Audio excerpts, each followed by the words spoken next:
Mais uma vez aqui no nosso Redação para a Redação com São Paulo. Bom dia, Cereto, bem-vindo. Bom dia, André Rizek, bom dia, Luiz Carlos Júnior, bom dia, Lédio Carmona, o mais ofensivo dos comentaristas. O Lédio é 4-2-4, sempre na frente. Não tem essa história de comentarista retranqueiro com o Lédio. Só um volante. É o mais ofensivo dos comentaristas. Devolve. Devolvi, André. Bom dia, Redação.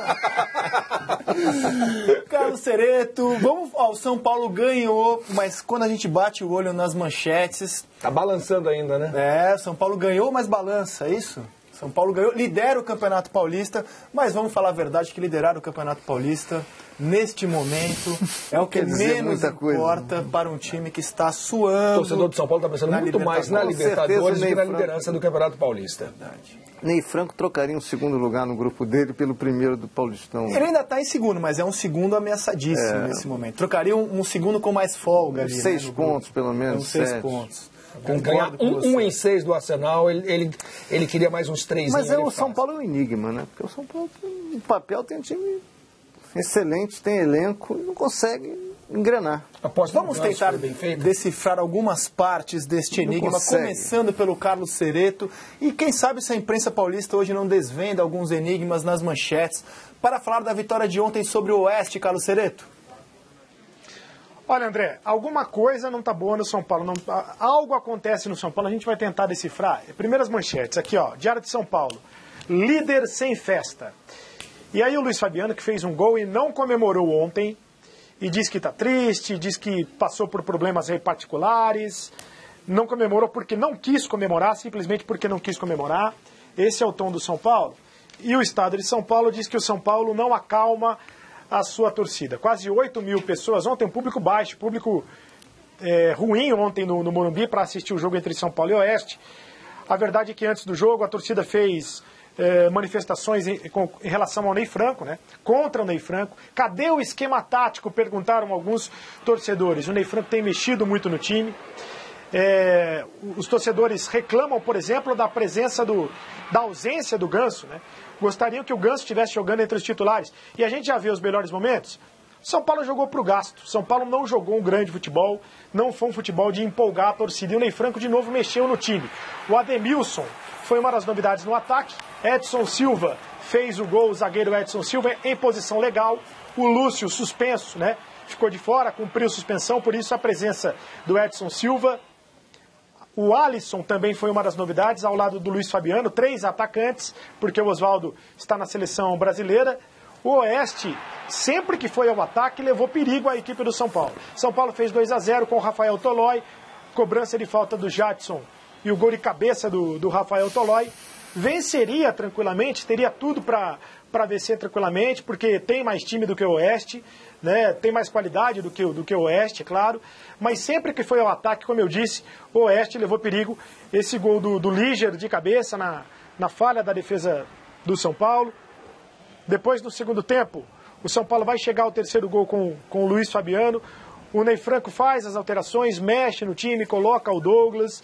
E aí passa a impressão, a gente já falou isso aqui depois do último jogo na Libertadores, que o Ney Franco não está convicto em relação ao time, não está convicto em relação ao esquema tático, né? O Ney Franco não passa essa convicção. A gente viu o gol do Luiz Fabiano, no belo passe do Douglas. O Luiz Fabiano não comemora, não comemorou o gol. Então percebe-se que o time do São Paulo não está feliz. Os jogadores do São Paulo não estão contentes. Não existe alegria no São Paulo. Então alguma coisa está acontecendo. E o Ney Franco fez as 3 alterações e não botou o Ganso. A torcida pediu o Ganso, mas o Ganso não entrou, né? O Canhete foi a opção do técnico Ney Franco, que já havia alterado o time também com o Aloysio e com o Douglas. Então o Ganso não entrou no time do São Paulo para revolta da torcida, que chamou o Ney Franco de burro, né? Aquele famoso, tradicional grito de burro do torcedor no futebol. E o São Paulo tomou mais um gol, como eu disse, quando o Oeste, olha só, a vaia da torcida, né? A vaia da torcida que chamou o Ney Franco de burro. Então alguma coisa não tá legal no São Paulo. O time do São Paulo não está feliz.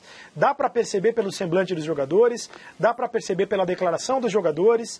Não sei se essa relação do Ney Franco com o Ganso, ela está mal resolvida.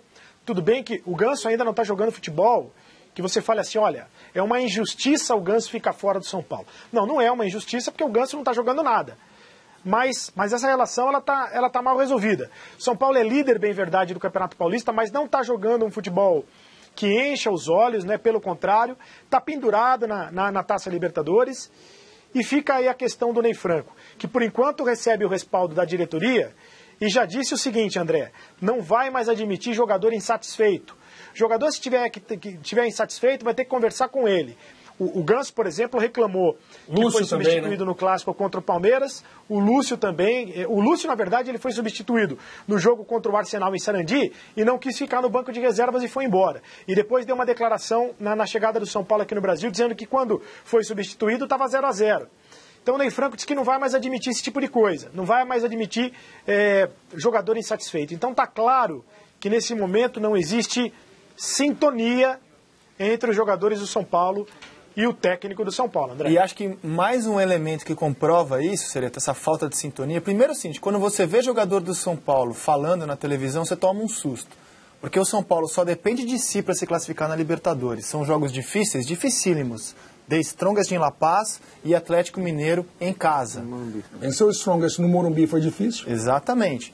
Mas quando você vê os jogadores do São Paulo falar, tá difícil, complicou, não mostra nenhuma confiança, um time de luto, sendo que só depende de si mesmo para se classificar na Libertadores. E a falta de sintonia está muito clara. O outro lado dessa falta de sintonia, para mim, ficou muito evidente na partida contra o Arsenal, porque quando o treinador aposta numa formação que ele nunca usou em jogo importante, em jogadores que ele não usou para um jogo tão importante como foi o de quinta-feira, aí você vê que, se ele não está apostando naqueles que estão lá, todo o jogo sendo escalado, é porque ele não está satisfeito com alguns jogadores do São Paulo. E aí quando você vê as entrevistas no Tricolor Paulista... Tá mudando demais, né? E aí o São Paulo também está refém de uma contratação, que é o Paulo Henrique Ganso, que é um jogador que não deu certo ainda no São Paulo. Você está escalando o Ganso, ou quando escala o Ganso é problema. Quando não escala também é problema. Porque o Ganso já entrou com jogo ganho, já entrou em jogo duro. Exatamente. Eu tenho uma pergunta para o Sereta. O Ganso foi muito criticado nas Olimpíadas, a postura do Ganso na seleção brasileira. Ele veio ficando desinteressado, a ponto do técnico praticamente desistir dele. O Ganso está interessado, Sereta? Você percebe um Ganso querendo jogar? Então, é difícil dizer isso. O que mais me chama a atenção, eu já falei isso aqui, é o seguinte, sempre que a gente pergunta para o Ganso, sempre que o Ganso é entrevistado, o Ganso não admite que está mal, né? Pelo contrário, ele sempre diz, não, eu estou bem fisicamente, eu estou bem tecnicamente, eu não mereci ser substituído contra o Palmeiras. No clássico contra o Palmeiras ele disse o seguinte, olha, eu estava bem, eu não merecia ter saído do time. E não estava bem nada, o Ganso não está jogando bem, está muito longe daquele Paulo Henrique Ganso que a gente viu jogar. E também é o seguinte, o André falou, o Rizek falou isso aqui outro dia, será que não é que 2010 foi exceção? Porque a gente fala tanto do Ganso de 2010, só que já são 3 anos, e de lá para cá o Ganso não jogou praticamente mais nada, né? Então será que 2010 foi o ano da exceção? Se ele está bem fisicamente, se ele está bem tecnicamente, como é que ele não joga? Como é que ele não joga bem? E está tendo oportunidade. O Ney Franco não é louco. Pode ser que não exista sintonia entre o Ney Franco e os jogadores do São Paulo, mas se o Ganso estivesse voando, né? Ele estaria jogando no time do São Paulo, é claro que ele estaria jogando. E ele não está jogando um futebol hoje suficiente para ser titular do São Paulo e nem sequer para ser opção do São Paulo, porque ontem o Ney Franco deixou claro que entre as primeiras opções o Ganso está fora. Ele fez 3 alterações e o Ganso não foi escolhido. A gente fica buscando tantas explicações, está na hora da gente talvez buscar a explicação para o ano em que o Paulo Henrique Ganso realmente teve um desempenho excelente. Porque ao longo da carreira dele, ele foi um jogador inconstante. Tem explicações, mas tem alguns indícios, a gente pode até discutir. Primeira coisa, o São Paulo sente muita falta do Lucas. Né? Isso é inquestionável, todo mundo sabe. Isso é chovendo molhado. Apesar de que o melhor jogador do São Paulo na temporada é o Oswaldo, que ontem não jogou. O Oswaldo, belíssimo jogador, eu acho, sinceramente, absolutamente justificável a convocação dele para a seleção. O Ganso acho que é um exercício de discussão para nós da imprensa, né? Saber se nós supervalorizamos demais o Ganso.